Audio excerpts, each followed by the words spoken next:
The 7 C's. I love it all. What the hell is... What the...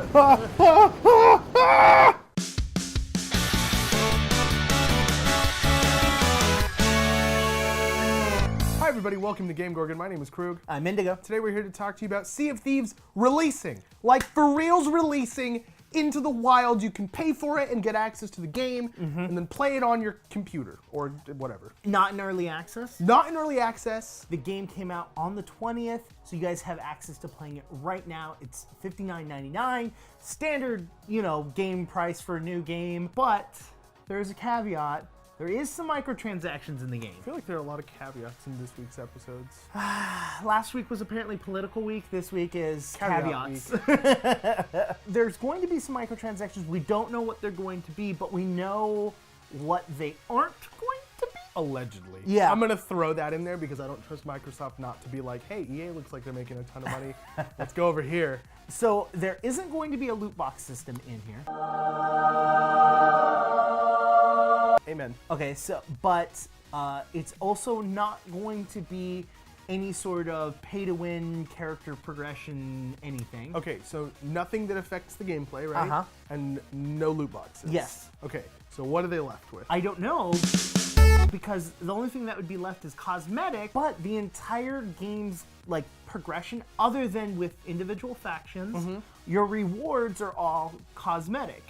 So if the game offers you microtransactions for cosmetics, it's kind of a weird way around pay to win. Like vaguely pay to win because that's how they defined win. Like maybe unintentionally. The endgame content around Sea of Thieves revolves largely around customizing your character. Your character, your boat, and special titles. Yeah. Those are the big things. Right. So by giving players access to microtransactions that allow you to purchase those customizations, to be fair, we don't know if the purchasable customizations are going to be the same or a different set of customizations as the progression customizations.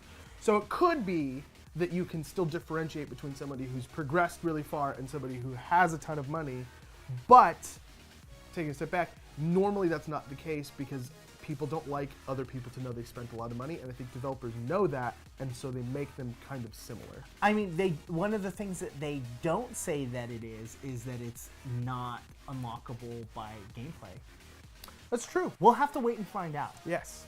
But there are a couple things that we do know about the game. That are fun and not depressing. Yes, we're going to move from depressing land to fun land. See how we did that at the end so that you leave with a good taste in your mouth. So we did find out a little bit more about the end game. Yes. So once you reach the highest level of reputation with the 3 factions, you're going to be approached by a group of people that will give you access to some of the most unique and challenging quests. Now, what's great about this is you don't have to be you don't have to have gotten that far to still have access to playing them. To participate. For example, if Indigo gets to the point where he can purchase one of these legendary quests, and I have not, I can still participate in his and help him. Because how the game works is each one of us may have their own quests, and we present them, and then we all vote on which one we want to do. So if I present it, and you guys present yours, you can still vote on mine and say, yes, let's do the difficult one. And then after the first update that they've already planned for Sea of Thieves, you're actually going to be moved to a new location if you've reached that far. Yeah. Is you're actually going to have your own legendary bar, basically. And because you're a legendary captain. Yeah. And so we're assuming that your bar is the legendary bar. Yeah, they had a name for it. I don't remember what it was either. called. While you're there, you're going to have access to those legendary quests, but you're also going to have your own customizable ship. You're going to sail your boat out of this underground cave area through a waterfall, which I think is hilarious. Batman Batcave style, I think that's really awesome. And you're going to have your own flag. You're going to have front mounts. I believe there's some other customizable parts about the ship, so that other pirates that see you can see that you're a legendary pirate. You'll also have new title options and new cosmetic options for your legendary pirate. I think that's really cool.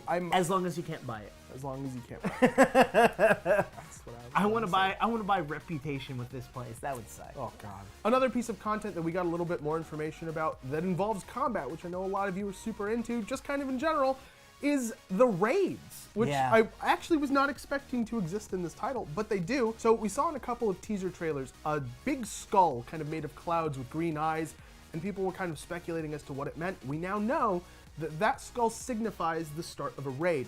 Raids are kind of open world content in this title, and any number of people can go to the location and participate in the raid. And effectively what it is waves and waves of large quantities of enemies that just come at you in this fort, and you have to defend it and defeat them and kind of push your way into the fort so that you have a better place to fight from. And once you beat a certain number of waves, presumably, the captain appears and challenges you to a fight, and you fight him and you beat him, and he drops upon death a key that gets you into the treasure room. The treasure room is just kind of there. It doesn't care who grabs the treasure. It doesn't care if it's not like your group defeats the boss. Exactly. You guys have It's right just to a it. room with treasure in it. That is all it's there to do. If there were 3 or 4 parties or 2 fighting this raid, they now have to decide how to split this loot or how to not split this loot. So you can just kill your allies, or the people that used to be your allies, and take all the loot for yourself. You can amicably decide to split the loot 50-50. That. Or someone could wait until the raid's over. And someone just cannot sneak in. participate in the raid at all. Just be on the island and like kind of watch and just like, I heard it die, let's go. The way that this is set up basically makes another player the raid boss. Like every raid boss is another player.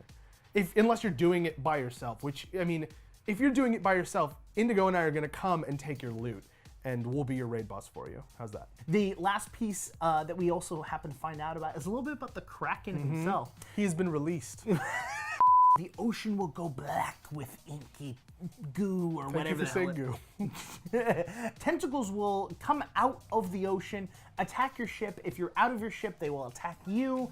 Apparently there's a way to defeat the Kraken. We don't know how, presumably with bullets, swords, cannonballs. Cannonballs. Yep. And if you defeat him, you will get a reward, but we don't know what that reward is going to be. Yep. We had talked about this, I want to say, in the previous episode where we were talking about. Yeah, like, we saw a screenshot of the tentacles. Yeah, I just mean like adding like world bosses. Oh, yeah, like the lack of content. We talked about that in our very first Sea of Thieves. Like, if you're just gonna give us these couple quests and these couple enemies, but the raid thing is such a good idea. The Kraken thing's pretty cool, but I don't think it's gonna be very common. And I'm excited for all the updates. Absolutely. That's what I'm excited for. All right, everybody, head down to the comments. Let us know, what are you most excited about for Sea of Thieves? Have you bought it yet? If not, why do you suck? Also, hit the like button if you liked the video, hit the dislike button if you didn't like the video. Subscribe to the channel, that helps us out a ton. And You're Krug, and you can get reach out to us on Twitter. I'm Krug. You can get me at KrugQT on Twitter. I'm Indigo, and you can get me on Twitter at IndigoQT. You can get a hold of both of us at _QueueTimes. Until tomorrow. We've been GameGorgon. We'll see you guys tomorrow. And Monday, because we decided to choose Whatever. the day of I don't give a that. Bye.